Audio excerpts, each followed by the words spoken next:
आप देख रहे हैं BA न्यूज, खबर हमारी फैसला आपका। इस वक्त की बड़ी खबर। बरेली, महाराष्ट्र के नागपुर में 12 अक्टूबर से 14 अक्टूबर को बौद्ध धम्म दीक्षा समारोह आयोजित हो रहा है, जिसमें यूपी उत्तराखंड के सहित लाखों की संख्या में शामिल होकर बौद्ध धर्म की दीक्षा लेंगे। इस संबंध में राष्ट्रीय बौद्ध महासभा ने उपजा में प्रेस क्लब में कॉन्फ्रेंस करके मामले में जानकारी दी। इस मौके पर यूपी उत्तराखंड एवं दिल्ली के प्रभारी बाबू जगदीश प्रसाद ने बताया कि अशोक धम्म विजय दशमी बौद्धों का प्राचीन पर्व है। इस दिन सम्राट अशोक महान ने बुद्ध धम्म संघ की शरण ग्रहण की थी। वह तथागत बुद्ध के प्रबल अनुयायी और बौद्ध धम्म के कट्टर समर्थक और प्रचारक थे, जिनकी राजधानी नागपुर थी। नागू की राजधानी होने के कारण पास में बहने वाली नदी का नाम भी नागिंदी है। यहीं पर कुछ दूर नागार्जुन टेकरी पहाड़ी भी है। इसलिए आज से 68 वर्ष पूर्व बाबा साहब डॉक्टर अंबेडकर ने इस पवित्र भूमि को दीक्षा समारोह के लिए निश्चित किया। जबकि बाबा साहब पहले सारनाथ में दीक्षा लेना चाहते थे, उसे निरस्त कर बंबई और औरंगाबाद में दीक्षा के लिए निश्चित किया था। प्रदेश महासचिव सुशील कुमार निगम ने कहा कि बौद्ध धम्म करुणा, मानवता, समता का द्योतक है। यहाँ कोई जाति नहीं होती, इसलिए जातिविहीन समाज के निर्माण के लिए हम सभी को बौद्ध धम्म स्वीकार करना चाहिए। प्रदेश कमांडर अमर सिंह बौद्ध ने कहा कि बौद्ध धम्म की क्या पहचान, मानव एक समान। सम्राट अशोक ने धम्म की पहचान भारत ही नहीं पूरे विश्व में किया। बरेली मंडल संयोजक हरीश कुमार सत्यार्थी एडवोकेट ने कहा कि कांशीराम की भी इच्छा थी कि वह लाखों अनुयायियों के साथ बौद्ध धम्म को ग्रहण करें। इसलिए उनकी पुण्यतिथि 9 अक्टूबर 2024 से अशोक विजय दशमी तक सभी लोग अपने अपने घरों, गलियों, मोहल्ले में पंचशील का ध्वज लगाने का कार्य करें। समारोह की अध्यक्षता कर रहे हैं पूज्य भदंत नागार्जुन सुरेश सुसाई जी, जो जापान के रहने वाले हैं, और जो शिक्षा हम लोगों को दीक्षा देंगे वो कुशीनगर के हैं, पूज्य भदंत A.A.B. ज्ञानेश्वरी जी, और उसके मुख्य अतिथि होंगे राष्ट्रीय बौद्ध महासभा के संस्थापक माननीय धर्म प्रकाश भारती बौद्ध जी, जो पूर्व में MLC भी रहे हैं, और हम सब पूरे भारत से लगभग लाखों की संख्या में वहां चल करके धम्म दीक्षा भूमि पर प्रातः 9 बजे से 11 बजे तक बौद्ध धर्म की दीक्षा लेंगे। और बौद्ध धर्म की दीक्षा लेने के बाद बोधिसत्व बाबा साहेब के द्वारा दिया गया 22 प्रतिज्ञाएं, उन प्रतिज्ञाओं को भी लोग ग्रहण करेंगे। इस तरह से पूरे भारत से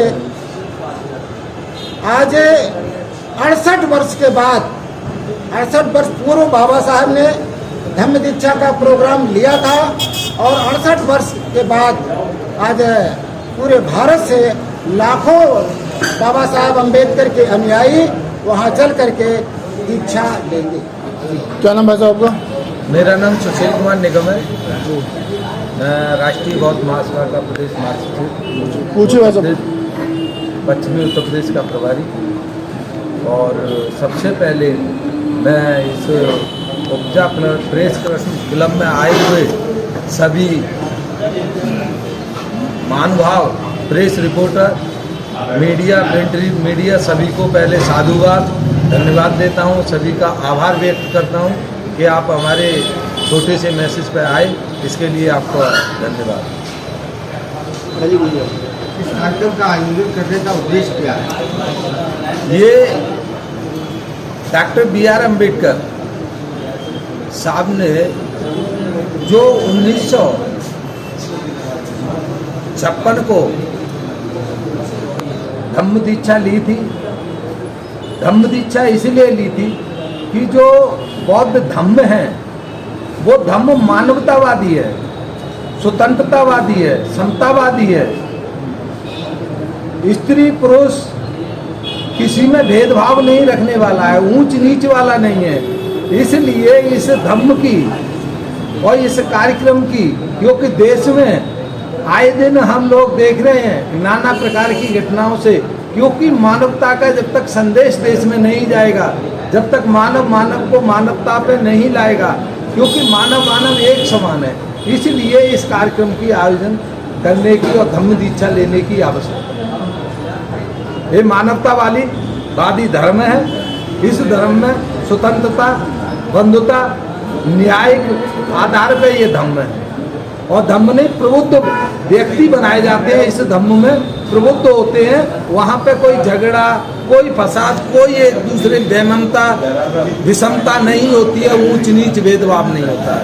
इसलिए के माध्यम से क्या प्रेरणा देना चाहेंगे आप इस स्टेज से? इस देश के सभी नागरिकों को, सभी को एक अनुरोध करेंगे कि इस धम्म की दीक्षा जरूर ले, क्योंकि धम्म की दीक्षा लेने के बाद इस प्रेस बंधुओं के द्वारा जन जन तक पहुंचाएं कि धम्म क्या है। धम्म एक इस देश में मानवतावादी धम्म है।